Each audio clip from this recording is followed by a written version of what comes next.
Hi y'all, it's Barbara Appleby here at Appleby Cottage, and today I'm working on a book cover. I get my paints wet here so we can take off. It's rained for a couple of days now, and well, we're really glad to see it. Our weather, we haven't got enough rain for the season yet, and it's causing drought conditions in some of our neighboring counties. We're not as bad as the other ones are, but still, it's happening.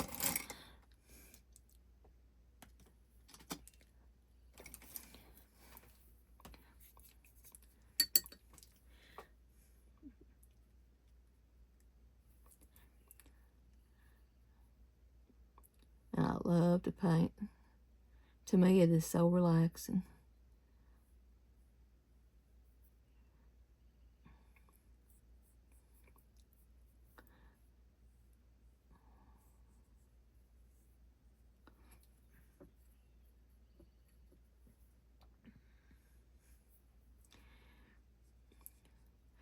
I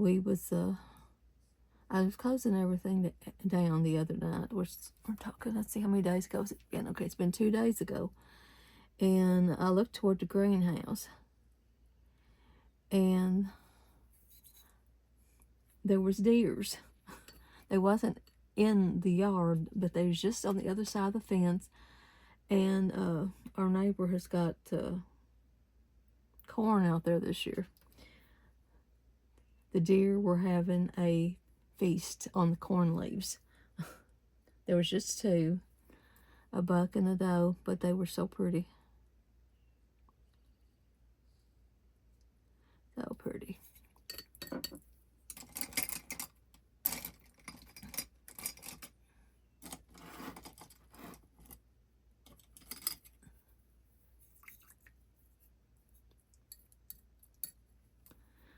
Let's see what, I'm going to do him a yellow too. Then I'll go back in and put him something else in.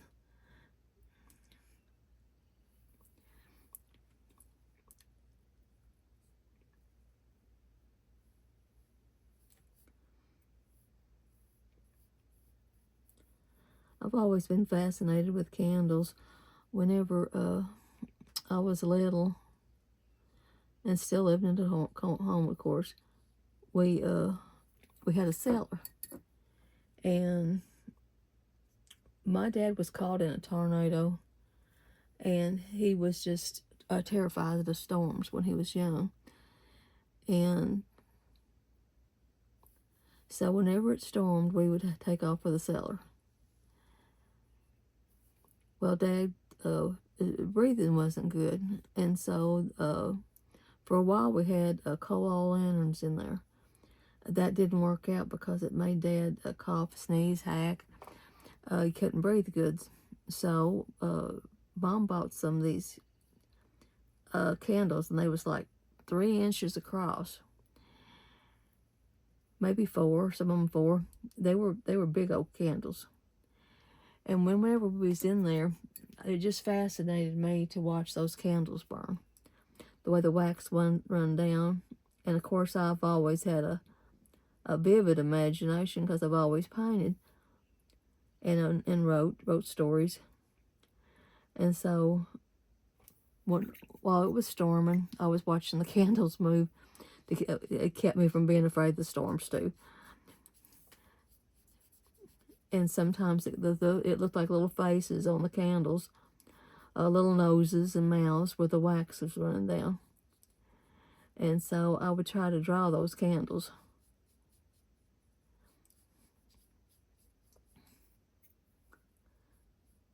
And so that has stuck with me to this day. Those little candles, they were keeping my mind from being scared of the storm. Yeah.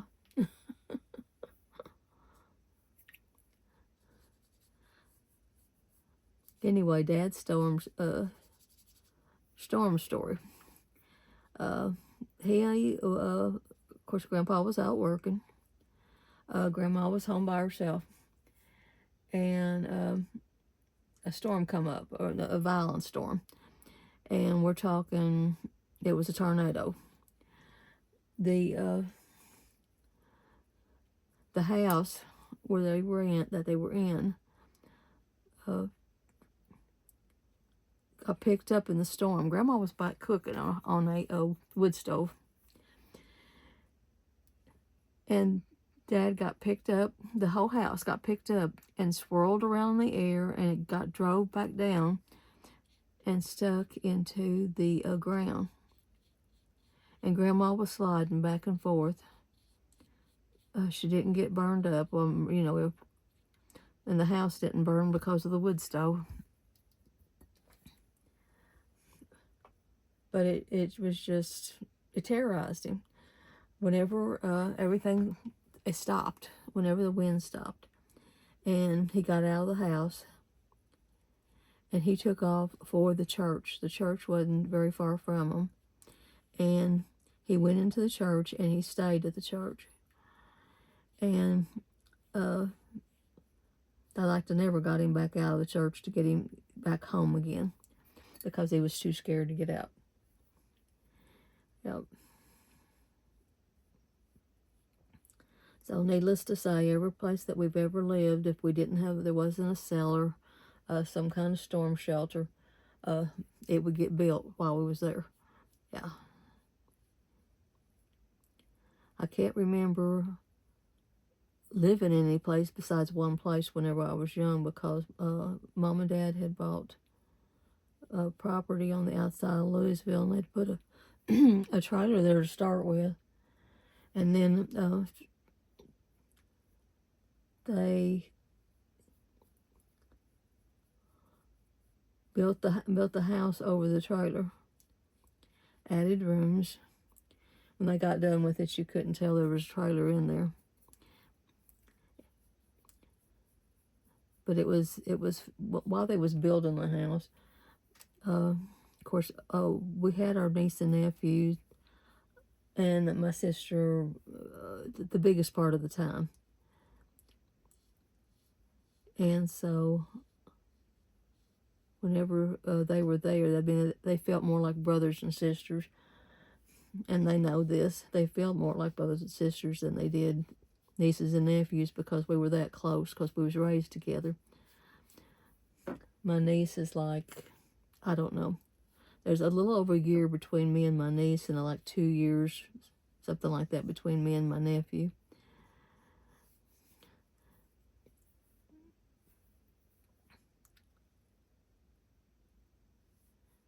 And so every time they would build a room, and Dad would put the roof on first, and he put the walls up, and he put a designated doorway to go in and out. Well, the floor didn't always get done immediately, because he had to get the roof on to keep the wood from warping and getting damage to it.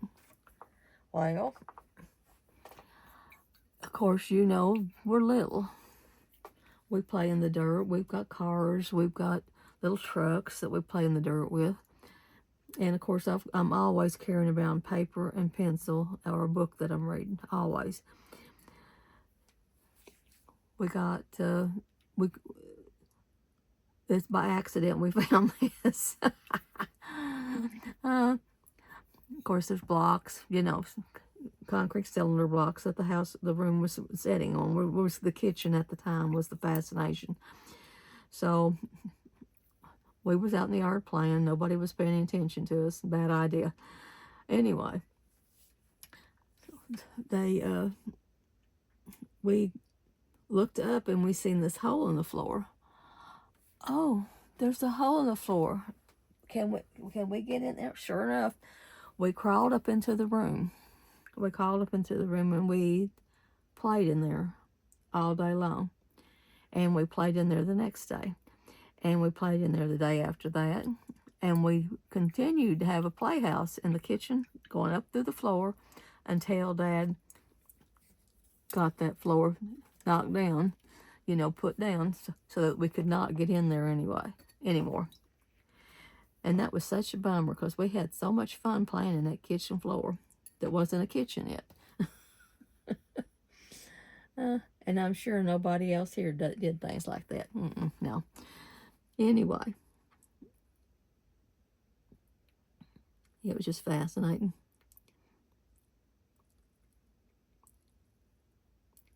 And Mom always had big flower beds. We moved there from a little rental in Louisville, and Dad said that was no place to raise children. It wasn't going to happen. And so when we got to, he bought the property, and I remember walking behind him. I don't remember what the other place looked like at all because I guess I just didn't want to be there. Anyway,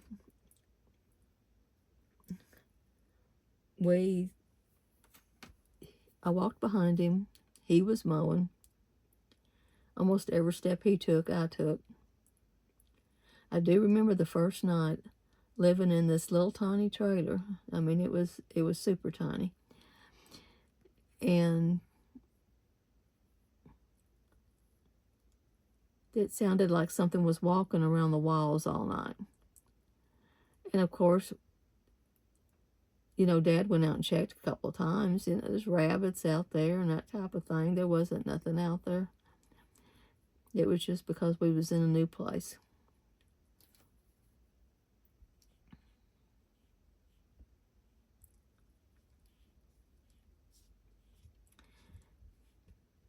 And because the trailer was so small, it was 1 bedroom, a living room, kitchen combination, and a bathroom, and that was it. And it wasn't long after that we started the building. When he was on vacation, he saved up money up. You know, normally money that was going for rent, but he had done paid for his property. And we done had our electricity, you know, and everything that we needed on there.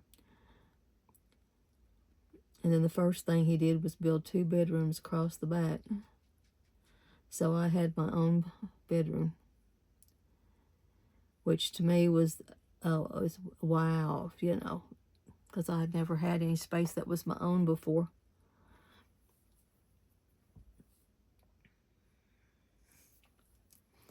And then the next thing, after he made a big living room bigger, enlarged it.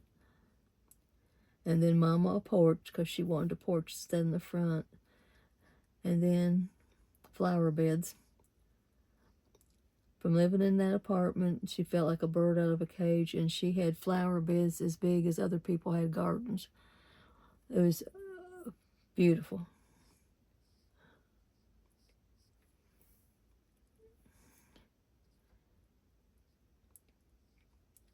And when I got a little bit older, and of course I had books and drawing pads and paint sitting everywhere, Dad built me a bookcase that covered 1 whole wall.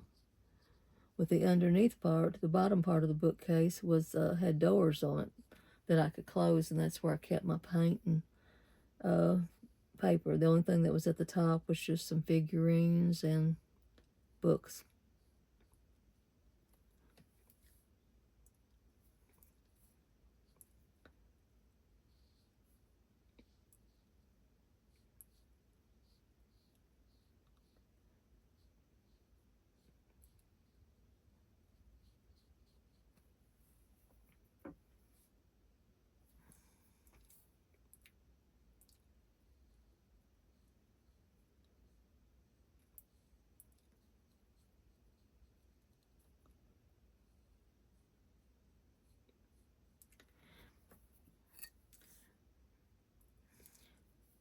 The marigolds outside, not marigolds, the marigolds are huge, the ones in the tomato patch, but the zinnias are starting to bloom better now. And I really didn't pay attention to what I was buying this year. I put some of the old zinnias in there, but they're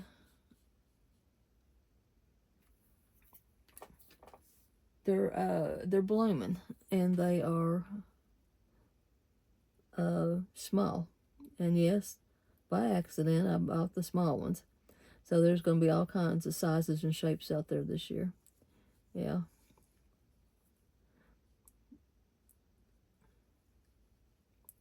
As long as the butterflies enjoy them, and I get lots and lots of pictures, we're good, right?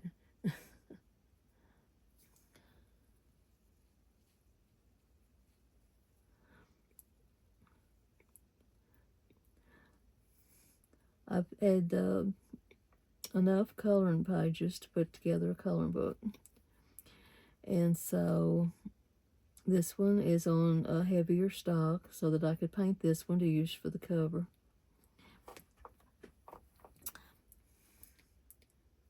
And how I generally do these paintings, my watercolor paintings, I call them, they're actually mixed media, okay? I use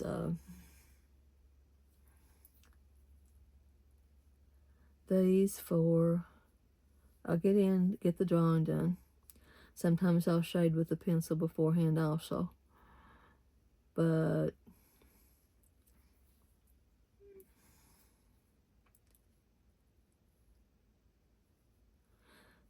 then after everything dries good, I'll go back in and put my details, shadows. I don't know if you'll get to see that part because this video is going to be too long. And whenever you're painting, you don't really have time or a brain span, I don't know, to think about everything that's wrong. All you can do is watch the beautiful color go down and watch it turning from a piece of paper into what you had imagined.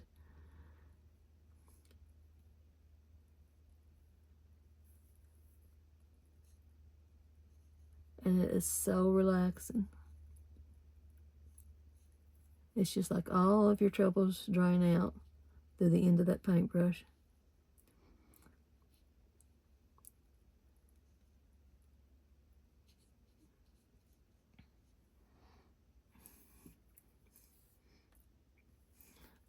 I'm not saying it's going to do you the same way, but there's a good chance.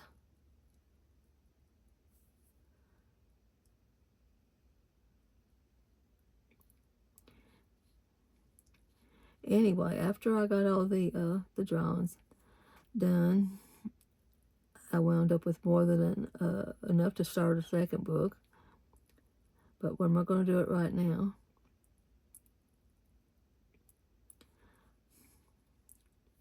I've been working quite a bit on just paperwork, trying to get my office lined back out. Between books, I always go back and do a deep clean on my office.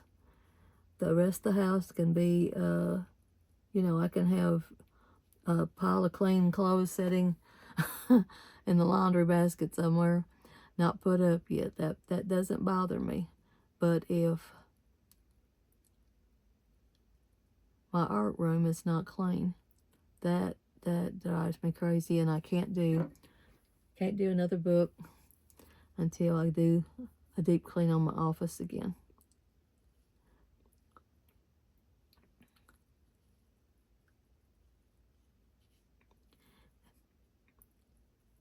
It's like I'm refreshing my mind, so I'm ready to take off on something else.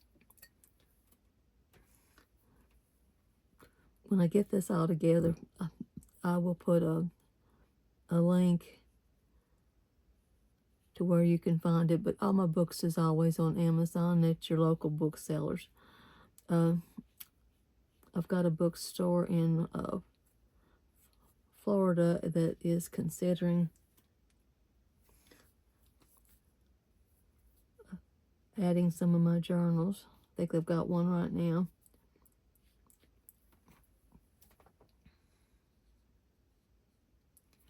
Okay, now that's all we're going to do. We're going to let this thing dry, and then I'll go back in and put the shadows.